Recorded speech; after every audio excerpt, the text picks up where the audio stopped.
2014 के चुनाव के एक रैली में मोदी जी ने कहा था, सौगंध मुझे इस मिट्टी की, मैं देश नहीं बिकने दूंगा। अब इसी नारे को बदल कर दिया है, मैं देश नहीं बचने दूंगा, खेत नहीं बचने दूंगा, किसान नहीं बचने दूंगा, व्यापार नहीं बचने दूंगा। और मोदी जी ने एक भाषण में कहा था, तो मैं बचपन में रेल के डिब्बे में चाय बेचता था। अच्छा, और आज उसी चाय में भारत की जनता डूब रही है और तुम्हें बहुत मजा आ रहा है, नहीं? तो आइए आज हम बात करते हैं मोदी जी के उन झूठे बातों का जिसको मोदी जी ने खुद बोला है। ऐसे नहीं होता मित्रों, मैं शासन में बैठा हूं, मुझे मालूम है इस प्रकार से रुपया इतनी तेजी से गिर नहीं सकता। अच्छे दिन एक गरीब आदमी को 15-20 लाख रुपए यूं ही मिल जाए। पहले आप इस वीडियो को देखो। मैं 35 साल तक भिक्षा मांग करके खाया, करीब 40 साल मैंने भिक्षा मांग करके खाया है। मैं लोगों के घर में भिक्षा मांग करके खाता था। अच्छा, तो ये बात है, इसलिए लोगों से बदला ले रहे हो। पहले आपने 40 साल भीख मांग कर खाया, अब पूरे देश को रोड पे खड़ा कर दिए हो भीख मांगने के लिए। कभी लोग नौकरी के लिए भीख मांगते हैं और कभी रोजगार के लिए। और मोदी जी ने ये भी बोला था, आज भारत में हर साल एक नया आईआईटी और एक नया आईआईएम बन रहा है। दरअसल मॉनसून के दौरान राज्यसभा के शिक्षा मंत्रालय के राज्य मंत्री डॉक्टर सुभाष सरकार ने बताया, पिछले 5 सालों में कोई भी नया आईआईटी या कोई भी नया आईआईएम नहीं बना है। बेहतर स्वास्थ्य सुविधाओं के लिए देवघर से लेकर के बिहार में दरभंगा तक इस प्लानिंग के साथ नए नए एम्स खोले गए हैं ताकि लोगों को इलाज के लिए सैकड़ों किलोमीटर दूर न जाना पड़े। हाँ, ये बात सच है कि मोदी ने देवगढ़ से लेकर दरभंगा तक सैकड़ों आईआईटी और आईआईएम खोला है। लेकिन क्या आपको पता है कि वो 12 हजार करोड़ का आईआईटी और आईआईएम कैसा दिखता है? ये देखिए ग्राउंड रिपोर्ट्स। दोस्तों, अभी हम दरभंगा में हैं, जहां पर मोदी जी कल बोले हैं कि दरभंगा में एम्स खुल गया हुआ है। तो हमारे पीछे देखिए, यही दरभंगा का एम्स है और वो सामने बिल्डिंग दिख रहा है ना, उसमें इलाज होता है। 750 बेड का हॉस्पिटल है। वो बिल्डिंग जो दिख रहा है उसमें 750 बेड का हॉस्पिटल है और 1250 करोड़ रुपए का ये एम्स है। देखिए आप। वाह मोदी जी, वाह वाह। और आगे सुनो। तो मैं बचपन में रेल के डिब्बे में चाय बेचता था।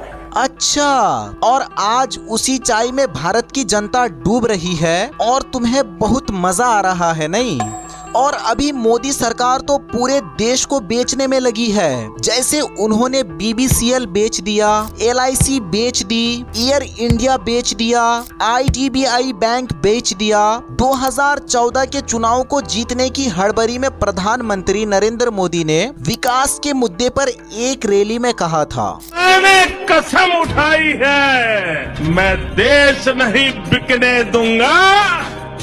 सौगंध मुझे इस मिट्टी की, मैं देश नहीं बिकने दूंगा। अब मोदी ने मैं देश नहीं बिकने दूंगा के नारे को बदलकर ये कर दिया है कि मैं देश नहीं बचने दूंगा, खेत नहीं बचने दूंगा, खलियान नहीं बचने दूंगा, किसान नहीं बचने दूंगा, व्यापार नहीं बचने दूंगा, बैंक नहीं बचने दूंगा।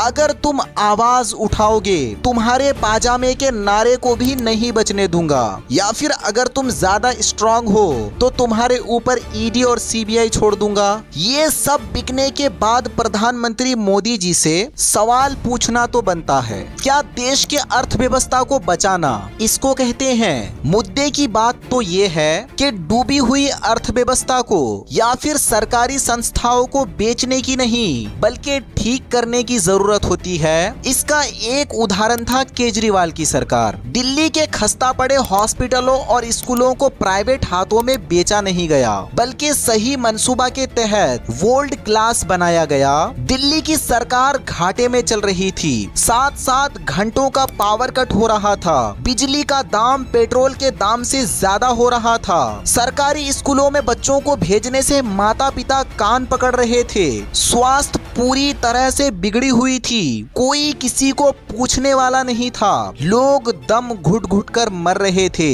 लेकिन जब केजरीवाल की सरकार आई तो केजरीवाल ने सरकारी अस्पतालों और सरकारी स्कूलों और बिजली को बेचा नहीं, क्योंकि उनको पता है सरकारी प्रॉपर्टी को दुरुस्त करके इकोनॉमी को चलाया जा सकता है। देखो, मैं किसी भी सरकार के साइड नहीं हूँ, बट जिसने जो काम अच्छा किया है उसमें उसकी तारीफ होनी चाहिए एंड उसको अप्रिशिएशन मिलना चाहिए। दिल्ली में जब सरकार बदली थी तो साफ साफ दिख रहा था कि सिस्टम चेंज हो रहा है। वहाँ की स्कूल, अस्पताल, सड़क, बिजली, पानी चारों तरफ डेवलप हुआ है। जहां दिल्ली में बार बार बिजली कट रही थी, वहीं 24 घंटे दिल्ली में बिजली आ रही थी। दिल्ली की सरकारी स्कूलों को देश के टॉप स्कूलों में गिना जाने लगा। दिल्ली की सरकारी अस्पतालों में बेहतरीन मरीजों का इलाज हो रहा था, जिसका फायदा पूरा भारत उठा रहा था। और यही बीजेपी सरकार देश की सारी चीजों को बेचकर देश को बर्बाद करने पर तुला है। बीजेपी सरकार ने सब कुछ बेच दिया है। ये सरकार अमीरों की सरकार है। सिर्फ देश की अमीरों का फायदा हो रहा है, देश का नहीं। जनता सरकार को इसलिए चुनती है कि वो देश का फायदा करे, न कि पूंजीपतियों का।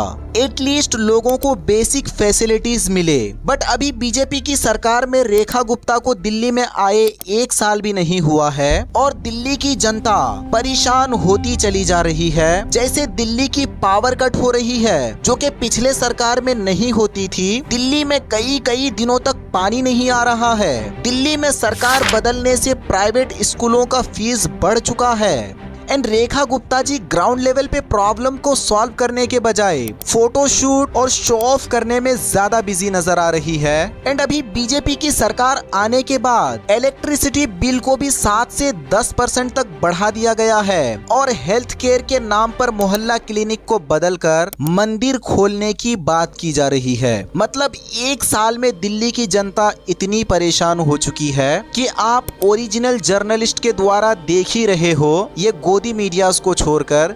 एंड अगर आप इसके ऊपर एक फुल डिटेल वीडियो चाहते हो तो प्लीज मुझे कमेंट में जरूर बता देना। एंड यहाँ स्क्रीन पे 2 साइड में 2 वीडियोस दिख रहा होगा। इफ यू आर इंटरेस्टेड तो यहाँ पे क्लिक करके देख सकते हो। एंड अगर हमारी मेहनत आप लोगों को पसंद आई हो तो प्लीज चैनल को सब्सक्राइब जरूर कर लेना। बहुत बहुत धन्यवाद।